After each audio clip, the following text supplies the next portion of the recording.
this multidisciplinary approach video, we shall be discussing a very important topic.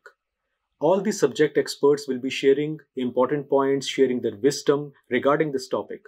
But at the onset, I'm not talking about what exactly the topic is. I have only mentioned the presentation which the child presented. It was a child with unilateral abdominal mass.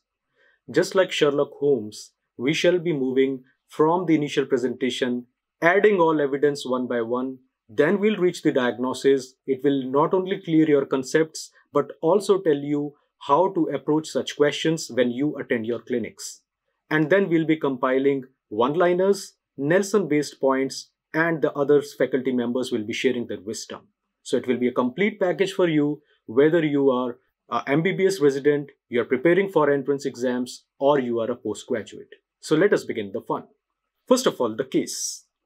This was a patient A, we won't take the name, 3-year-old child who was a male child and a resident of Kapurthala, Punjab. The child presented with chief complaints of mass present on the left side of abdomen since 3 weeks. There was a progressively enlarging mass which was noticed by the mother 3 weeks back. On history of present illness, it was found that till 3 weeks back, the child was absolutely fine when the mother noticed that there is a progressively enlarging abdominal mass present on the lower left side of the abdomen. So it was progressively increasing in size. On further asking, it was found that there was one episode of passing pink-red urine by the child, which according to mother cleared up in 1 or 2 days. So probably we are thinking of hematuria here, right? Then the child also had history of crying on micturition since past 1 week.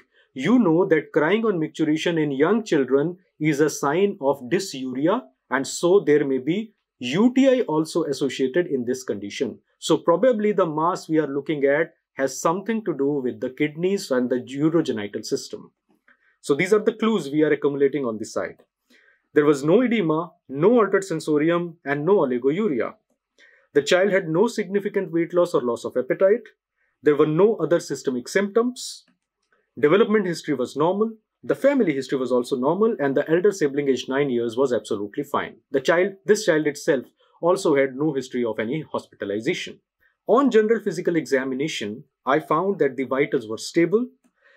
The child did not have any evidence of malnutrition. The weight for age was within 80% of expected and height for age was within 90% of expected. Children with acute and subacute presentation often are found to have relatively preserved nutritional status, although it can go either ways.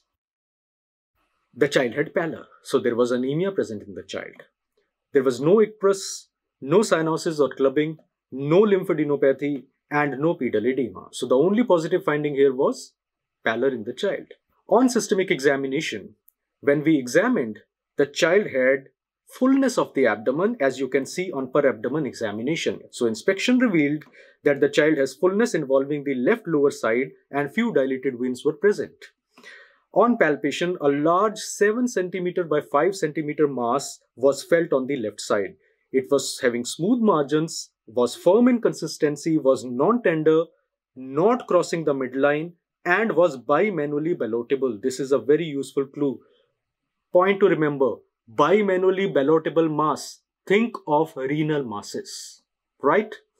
So bimanually ballotable mass was present, large mass was present, which was touching, almost reaching the midline, but was not crossing the midline. On percussion, there was no free fluid which was present. Auscultation revealed normal bowel sounds and no bruise were seen.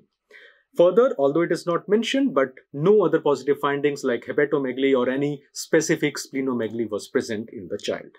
The remaining systemic examination was found to be normal. So what are the differential diagnoses of abdominal masses? Here the mass is accompanied with urinary symptoms and it is a ballotable mass. So it is always better to divide, to talk about the causes, the differential diagnosis according to the case we have. So differential diagnosis, one way is you can divide the DD into 2 parts. Either it can be a renal mass, which is more likely, or it can be a non-renal mass, which is less likely. But for the purpose of DD, we will write all of them, the important ones. So renal masses, In this age, 2 to 5 years, what all you can think of, which can be the possibilities? First is Wilms tumor. Second possibility, there can be multicystic dysplastic kidney. Thirdly, there can be hydronephrosis in the child. And fourth possibility is other polycystic kidney diseases. Non-renal masses may include simply splenomegaly. In case of splenomegaly, the upper edge cannot be felt and it will not be bimanually palpable. Secondly, it can be an adrenal mass. Which adrenal mass you can think of? Yes, you are right. You will think of neuroblastoma. Then it can be enteric cysts. And had it been on the right side, we could have thought of hepatic mass like hepatoblastoma or choledochal cyst as well. Since it is a left-sided mass, so we'll not include those in the list here. And then there can be a possibility of rhabdomyosarcoma. So these are the common masses from likelihood that you will think of and you would consider here. So what was the provisional diagnosis in our patient based upon history and examination? It was a unilateral renal mass with possibly UTI and hematuria. Clinical possibilities, one strong possibility was Wilms tumor. Another slightly less possibility was multicystic dysplastic kidney, because that can have abdominal mass, although it occurs in a younger child, but unilateral multicystic dysplastic kidney can also be associated with hematuria and UTI due to vesicoureteric reflux. So these were the provisional diagnosis. So investigations were performed. On investigation, these were the results which came to us. Overall, RFTs, LFTs were normal. Platelet count was normal. As we were suspecting, pallor was present and hemoglobin was found to be 8.9 grams per deciliter and 80% neutrophils were seen, although the TLC was relatively preserved. So there was evidence of some infection in the child with HB, and although it is not mentioned here, but the CRP in the child was found to be positive. Quantitative CRP could not be performed, but qualitative CRP was found to be positive in this child. When urine analysis was performed, we found that the pH was acidic. RBCs were 20 to 25 per high power field. So significant hematuria was present. Pus cells were 6 to 8 per high power field. No cast, no bacteria and rare epithelial cells were present. And urine culture was positive for Escherichia coli at 48 hours, which was sensitive to multiple antibiotics, including third generation cephalosporins, but was resistant to trimethoprim. Further, we performed imaging or radiological investigations. Chest X-ray was found to be normal. Whenever you are suspecting Wilms tumor, you should always get a chest X-ray done, because lung metastasis is very common, and Nelson says almost half of the children, if they present a bit late, can have pulmonary metastasis at the time of presentation. Ultrasound was very valuable here. I'll talk about why it was. First, you'll see. It was 7 to 5 centimeter well-defined solid mass with heterogeneous echogenicity in the left kidney. There were no bladder stones, no ureter abnormalities, and right kidney was unremarkable. Heterogeneous echogenicity shows that probably there were areas of necrosis and hemorrhage present in that kidney. An ultrasound can easily differentiate Wilms tumor from multicystic dysplastic kidney. In multicystic dysplastic kidney, there will be non-functioning cysts with very little renal parenchyma present on the affected side. Here, there was a solid mass with heterogeneous echogenicity and no multiple cystic masses were present. So, multicystic dysplastic kidney could easily be ruled out. So, ultrasound is useful when you need to distinguish Wilms tumor from MCDK. And CT scan showed a large left-sided mass with multiple low-density areas. There was no evidence of any nodal or hepatic metastasis.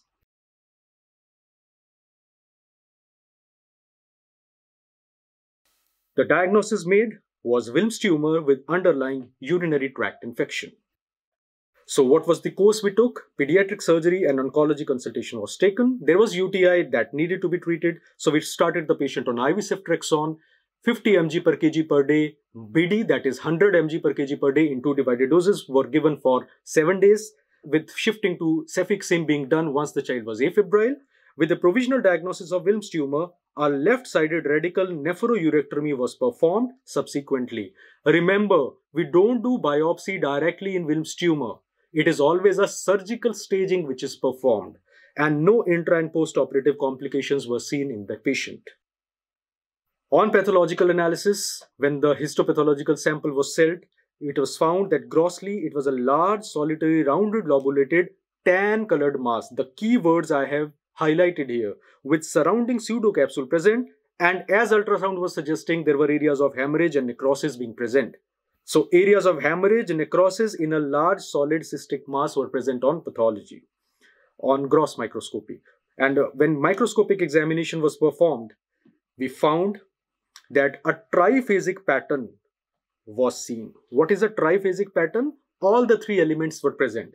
There were blastemal elements of small round blue cells, there were stromal elements, and there were epithelial cell derivatives in the form of abortive tubules. Immunohistochemistry for tumor markers could not be performed due to financial constraints with the parents. So very similar picture was seen. As you can see in this picture, this is the classic triphasic histology. There is presence of stroma, which is shown by S. There is multiple small round blue cells, which are the blastemal elements, and you have tubules getting formed, which are the epithelial cell derivatives being present in this patient. So triphasic histology is seen in patients with Wilms tumor. So let us discuss some key things about Wilms tumor now. The first thing is, Wilms tumor is the most common primary renal tumor in case of children. Second thing, it is the second most common intra-abdominal malignancy in children. What is the most common intra-abdominal malignancy in children? It is neuroblastoma. Wilms tumor occurs in the peak age group of 2 to 5 years. So whenever you have a mass in a child with 2 to 5 year age group, Wilms tumor should always come to your mind. So peak age is 2 to 5 years. Wilms tumor is found to be unilateral in more than 90% cases. Bilateral Wilms tumor is seen in only about 5 to 10% cases. Some books give a value of around 7%. So these are some of the one-liners that you need to remember regarding Wilms tumor. Now, talking about the clinical presentation. Wilms tumor, the most common clinical presentation is in the form of an asymptomatic, progressively enlarging abdominal mass. This abdominal mass usual word is being used because there are always exceptions in medicine and pediatrics, usually does not cross the midline. If it crosses, that does not mean the diagnosis is ruled out, but usually it does not cross the midline. It is a distinguishing point mentioned in text from neuroblastoma. Other presentations include 25% cases are found to have hypertension, which occurs due to increased renin secretion. Other common presentations include urinary tract infection, low to moderate grade fever, gross hematuria, and constitutional symptoms, which may include fever, night sweats, irritability, etc. And rarely, patients may present with features like hematological abnormalities like anemia and von Willebrand disease like illness. The sites of metastasis, most commonly it goes to lungs, which is present in many patients at the time of presentation, followed by lymph nodes, followed by brain. Bony metastases are very rare, except a specific variety known as clear cell sarcoma variety. So on histology, only the clear cell sarcoma variant shows bony metastasis. Otherwise, normal Wilms tumor does not go to bones, and any bony metastasis, bony pain, raccoon eyes, all those features will be in favor of neuroblastoma rather than Wilms tumor. So this is the most common presentation. The child, in our case, the index kid, had enlarging abdominal mass, the child did not have hypertension, the vitals were stable, but the child had UTI and there was also gross hematuria in the patient. Now, what are the syndromes associated with Wilms tumor? If tomorrow I have a NEET PG or INI-CET exam and I am supposed to remember only the sure important things, I'll revise the syndromes associated with Wilms tumor. Very high likelihood of being asked in the paper. The three common syndromes associated with Wilms tumor, the first common one is Weger syndrome. Weger syndrome carries approximately 33% risk of developing Wilms tumor. Weger stands for Wilms tumor, aniridia, that is bilateral absence of iris, genitourinary malformations or genitourinary abnormalities, and R stands for retardation of brain, that is mental retardation. The second feature, the second syndrome associated with Wilms tumor is Dennis-Drash syndrome. Dennis-Drash syndrome has a very high risk, close to 90% risk of Wilms tumors. If question asks you which has a highest risk among all these syndromes, Dennis-Drash syndrome has highest risk. This is associated with Wilms tumor. There is early onset renal failure due to mesangial sclerosis. The genetic aspects I'm not writing because our pathology faculty will be touching upon the genes involved in these. There is also male pseudohermaphroditism which is seen in these patients. The term pseudohermaphrodite is no longer used, but the description has stuck around. Pseudohermaphroditism word has been now replaced by ambiguous genitalia. So male having a female-like genitalia is male pseudohermaphroditism, and they will have increased risk of gonadoblastoma. This point is not mentioned in many books. So there is increased risk of gonadoblastoma along with Wilms tumor in Dennis-Drash syndrome. And third one is the Beckwith-Wiedemann syndrome. Beckwith-Wiedemann syndrome is a very dramatic syndrome. It carries between 30 to 75% risk depending upon the variant. Beckwith-Wiedemann syndrome itself has many variants which will make it too complicated. So Beckwith-Wiedemann syndrome, all we need to know is the features. Along with Wilms tumor, they will have hemihypertrophy. So one half of the body is enlarged. They will have macroglossia, large tongue which will be protruding out from the body, from the mouth. They will have anterior abdominal wall defects, particularly omphalocele. They will have internal organs being enlarged in size, so organomegaly. One important thing which is not mentioned in many books, but case series have shown a strong association in Southeast Asian children with Beckwith-Wiedemann syndrome is earlobe abnormalities. There are creases, pits, or furrows present in the earlobe. So they are very common. Alone, if you are having, you may be having, I have a small earlobe furrow, but that does not mean I have a Beckwith-Wiedemann syndrome. It is the spectrum of abnormality which tells you that yes, if the child is having hemihypertrophy or omphalocele and there is also ear abnormality, then it could be a partial representation or partial manifestation of Beckwith-Wiedemann syndrome. And then these patients are also prone to other malignancies which include pancreatoblastoma, hepatoblastoma, rhabdomyosarcoma, and even adrenal cortical tumors. So these are the three syndromes you must remember for your entrance exam if you are an aspirant. So this is a description. You may get a panel like this in a visual case. Large protruding tongue due to macroglossia, one limb bigger, one limb smaller, and furrows present in the same child. If the question says same child is having all three, think of Beckwith-Wiedemann syndrome. Useful point, not particularly mentioned, but mentioned in the neonatology textbooks. Patients with Beckwith-Wiedemann syndrome also have hyperinsulinism, and so they are at risk for persistent neonatal hypoglycemia.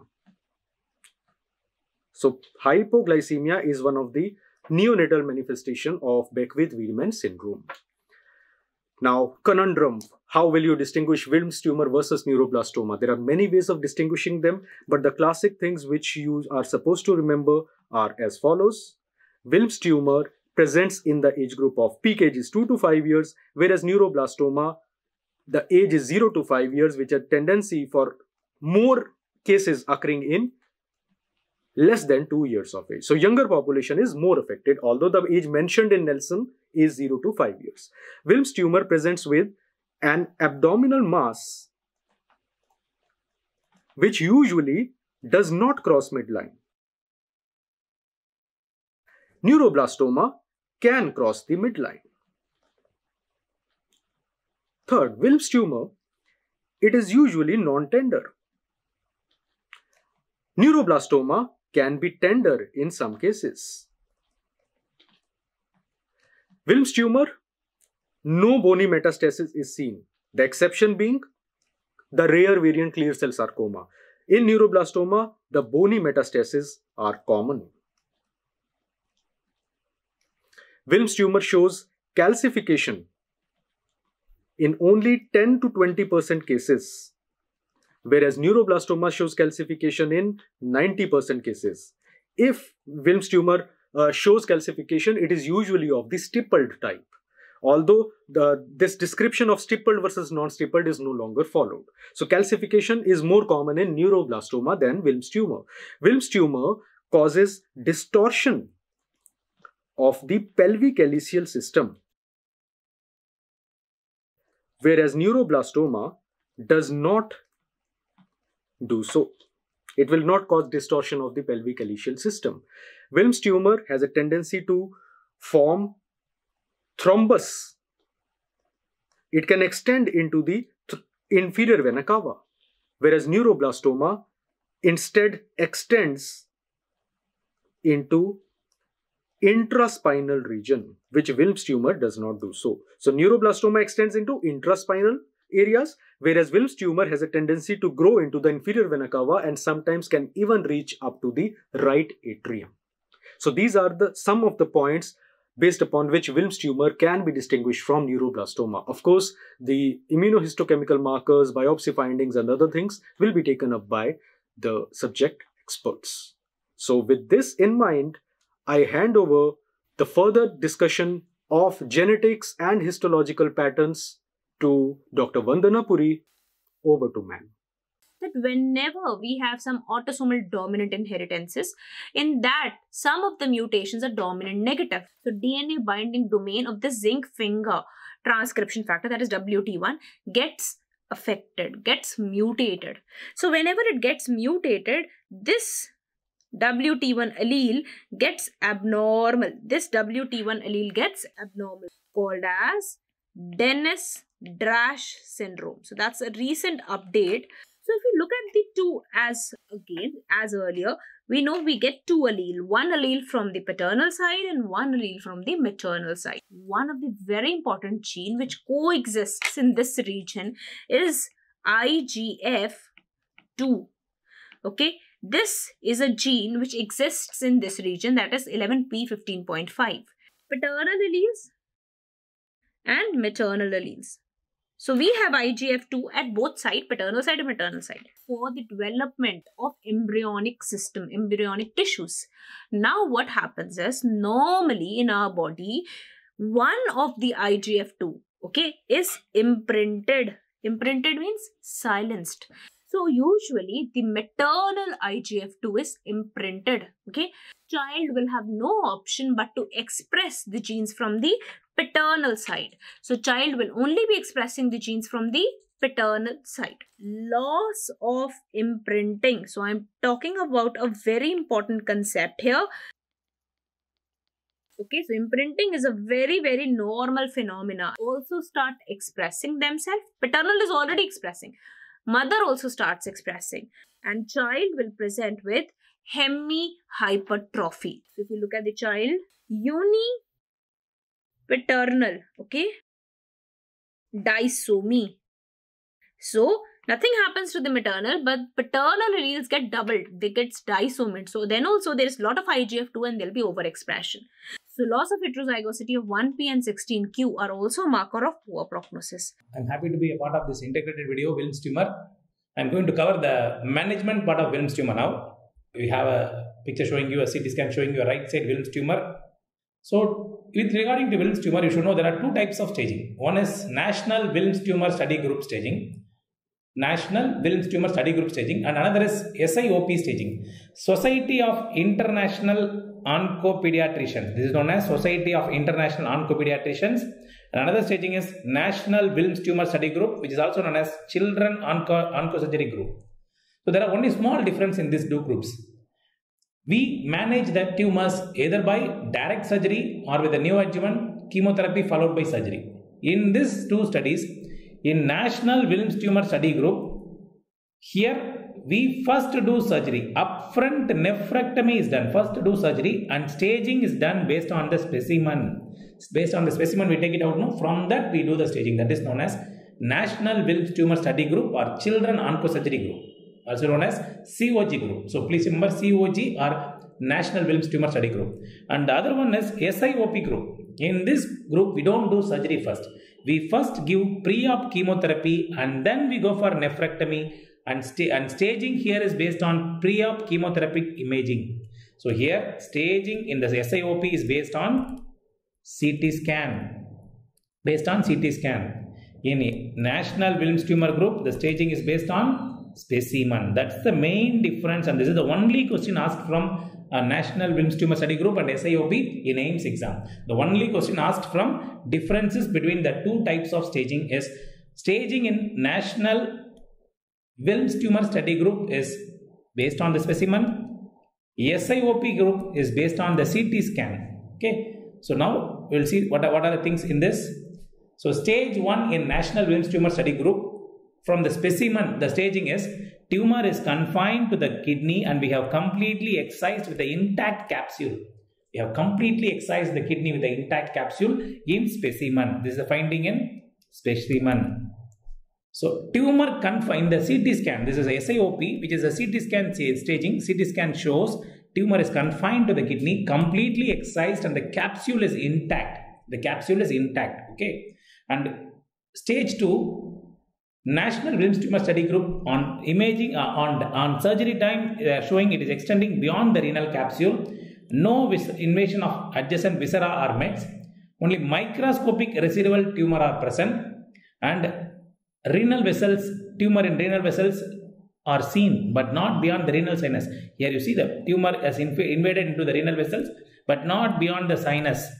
So biopsy is done before resection. So there has been a biopsy done before resection, that is said to be stage 2 and completely resected. This tumor is completely resected. This is specimen based report. So SIOP system, it is a CT scan based staging. Tumor has already extended beyond the kidney in the CT. Extrarenal invasion is seen.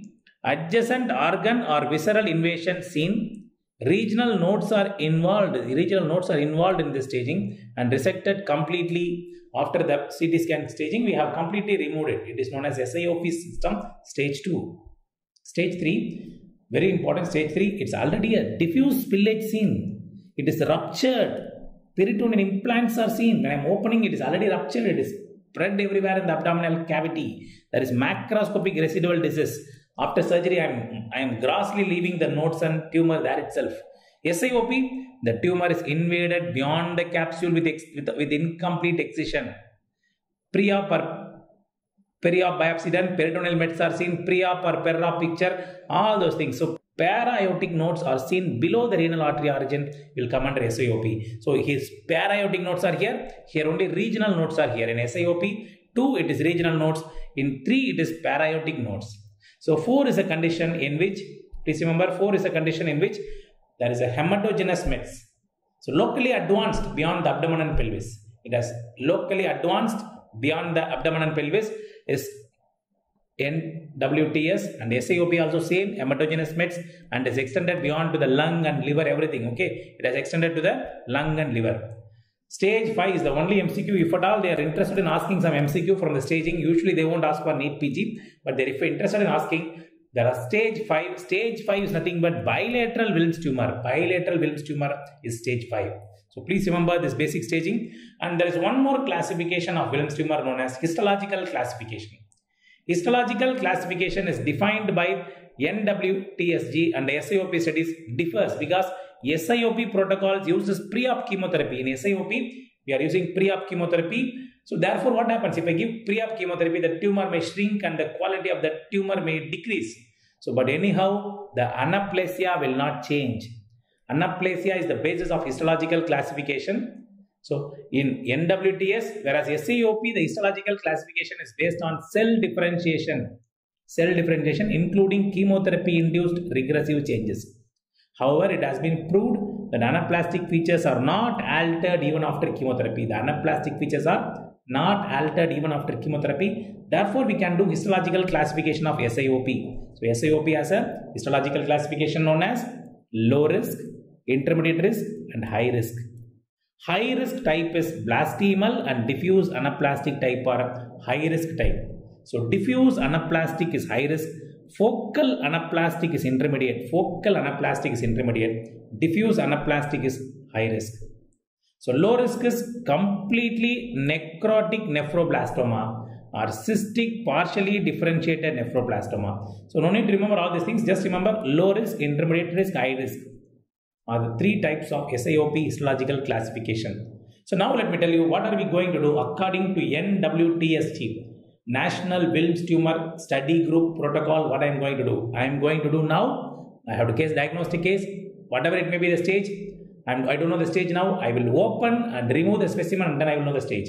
Now what I am going to do? I am opening the abdomen by a midline laparotomy or a transverse incision. We will open the abdomen. We will always do unilateral radical ureteronephrectomy. So we have to completely remove the kidney, ureter, completely up to the bladder cuff. Imaging studies, if the imaging studies are showing opposite kidneys involved, explore that kidney also and see what is needed there. Any pre-op biopsy or intraoperative spill is considered as stage 3. If somebody already has done a biopsy and they have spilled the tumor, it is known as stage 3. Adrenal gland, will I remove always? No. If tumor is abutting, that we have to remove the adrenal gland. Otherwise, no need to remove the adrenal gland. If the tumor is infiltrating or abutting the adrenal, you remove. Ureter dissected as low as possible. This is the procedure we do in these cases. Okay, we do in these cases surgery. So now what will you do if the contiguous organs are involved? So contiguous organs are only mildly adherent, usually can be dissected out easily. If frank invasion is seen, we have to remove small part of diaphragm or psoas or even tip of pancreas. Diaphragm, psoas, tip of pancreas, everything should be removed. Partial hepatectomy or colectomy is not recommended. You should not do partial hepatectomy or colectomy for the patients who are infiltrating. Primary resection of liver mets is also not recommended prior to adjuvant therapy. So if there is a liver mets, we will first directly go for SIOP protocol of giving preoperative chemotherapy. So if there is a liver mets, we don't remove the liver mets. We don't remove the colon also. So we can remove diaphragm, psoas or pancreatic tip if there is small infiltration. So in case of frank invasion. So what about the intraoperative spillage? So this intraoperative spillage is a major issue of this NWTSG group. You can see once there is a spillage, it goes as stage 3. I hope you know it as going for stage 3. You are unwantedly spreading the tumor, it is becoming stage 3. We cannot remove the tumor, everything. There will be a macroscopic residual tumor left. So this is a problem with the NWTSG group. So operative steps during operative time, any suspicious area biopsied. There is 6-fold increase in local recurrence is seen because of the spillage. And if any lymph nodes are seen, we have to take sampling nodes from the renal hilum, pre-caval, para-aortic nodes. All these nodes we have to take sampling for staging. And operative steps, 4 to 11% of the patients will have renal vein IVC right atrium involvement. Extension into the renal vein or IVC must be removed en bloc. Please remember, if there is a renal vein or IVC invasion, you can remove it en bloc as you do in renal cell cancer.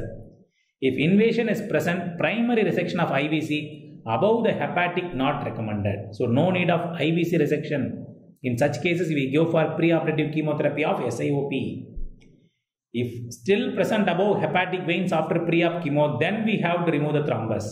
So if the thrombus has gone above the hepatic vein, then only we go for bypass. It is done only after preoperative chemotherapy.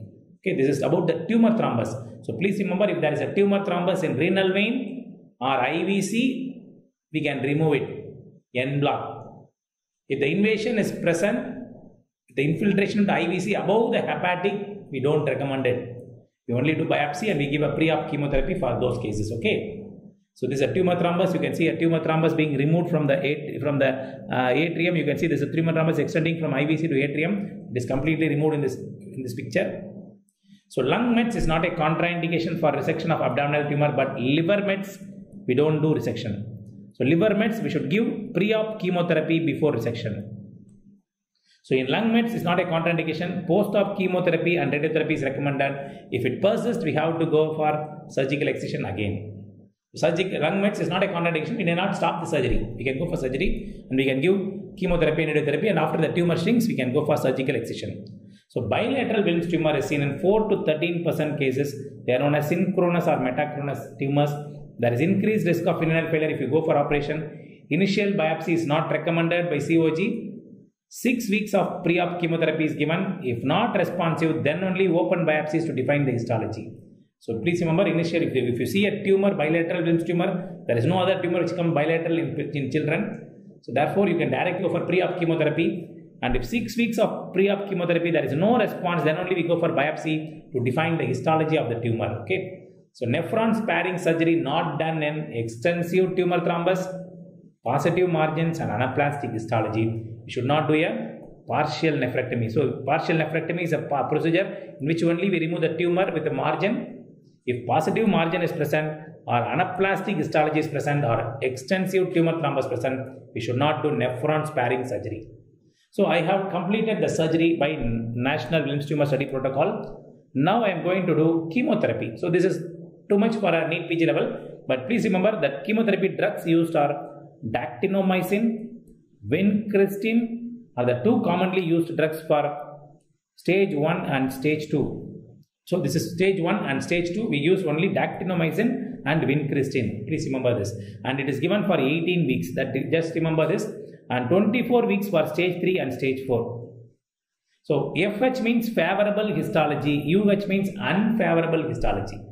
So this is not for your level, but just remember we give dactinomycin, vincristine and are the two drugs used for stage 2. Doxorubicin is added for stage 3. Okay, that's the point. For stage 3 and stage 4 we give radiotherapy also. So stage 1 and stage 2 only chemotherapy. Stage 3 and stage 4 chemotherapy plus radiotherapy is given. This is enough for PG level. Okay.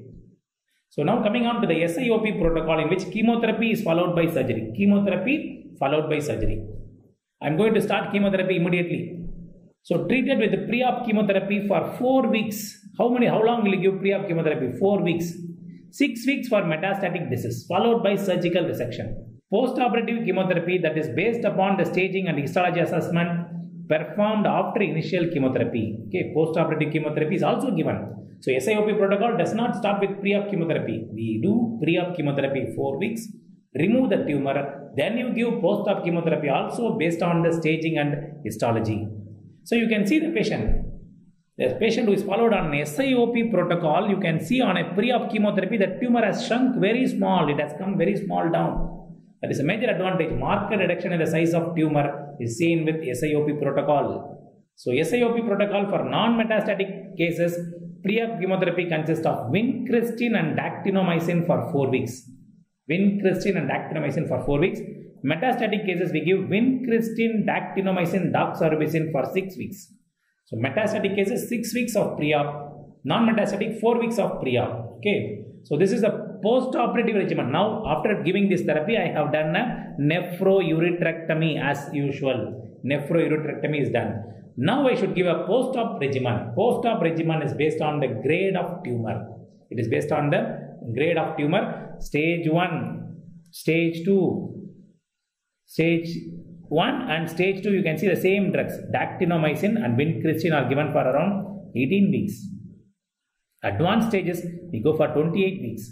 High-grade dysplasias we give for 34 weeks. So only the duration changes, and for the advanced cases we give ifosfamide, epirubicin are all added for high-grade tumors.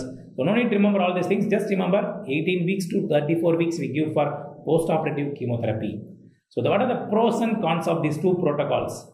So disadvantage of SIOP protocol is administration of chemotherapy to a patient with a benign disease. Sometimes because we're not going to take biopsy always, sometimes we may give a chemotherapy unwantedly for a benign disease.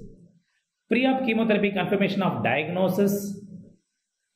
For pre-op chemotherapy, confirmation of diagnosis is not mandatory, and many times we will treat the case by chemotherapy unwantedly. Administration of chemotherapy to a patient with a different histological type of malignant tumor. So dactinomycin, so you know very well, dactinomycin and vincristine are very useful only for Wilms tumor. Sometimes what happens, so because of without knowing the histology, we are going to give the chemotherapy, we may go for some other drug we may give. So modification of the tumor histology because of the therapy, the tumor histology can change and loss of staging information can happen in SIOP protocol. Okay, in SIOP protocol, that's the major issue. And when you come to SIOP advantage, the major advantage is the tumor size decreases considerably, thereby making the surgery easy and remove the tumor without rupture. Possible role of renal sparing surgery is also possible. We can also do nephron sparing procedure, and also we can reduce the size of tumor considerably. The risk of rupture is very, very less. So National Wilms Tumor Study Group, this is a disadvantage. Tumor spillage is seen intraoperatively, which increases the risk of local recurrence. And failure to sample lymph nodes leads to downstaging and under-treatment of the patient. So in case of National Wilms Tumor Study Group, while we are doing nephrectomy, we should take nodal sampling. That is a must. If we miss to take nodal sampling, there may be an under-treatment which will happen. So this is about the SIOP protocol and National Wilms Tumor Study Protocol. Thank you. If I see aniridia in a neonate or an infant, all right, especially a neonate, what am I going to do? So that's all that I'm going to talk to you about. Definitely, it's going to be of concern to the parents. They will definitely be able to see something like this, which is like abnormal. And when I see it in a neonate, what am I going to do? I'm going to think in terms of this baby developing a Wilms tumor. Okay. All right.